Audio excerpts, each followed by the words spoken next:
الحاجة أم الاختراع، لكن الفقر يولد الإبداع، وهذا ما جسده النحات رعد الذي اعتاد اللعب بالطين منذ نعومة أظافره لتثمر عن موهبة رائعة صنعت منه فنانا تشكيليا.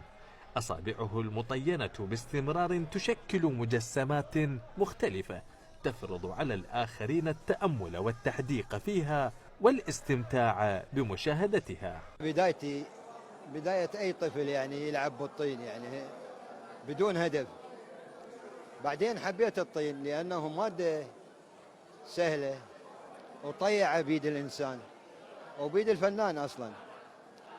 بعدين اتطورت الأعمال إلى أعمال حجر وإلى برونز وإلى إلى هذه الأعمال.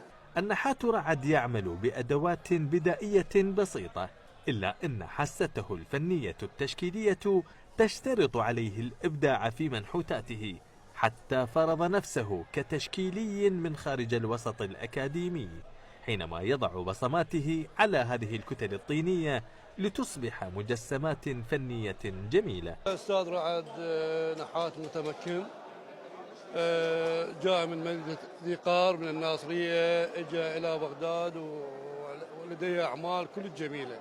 رجل نحات يعني نقول كامل ومكمل يعني، ولديه أعمال كثيرة. يتطلب الفن التشكيلي عموما والنحت خصوصا نفقات مالية للخروج بصورة فنية مقبولة، وهذا ما يعانيه صاحب هذه المنحوتات القادم إلى العاصمة من جنوب العراق.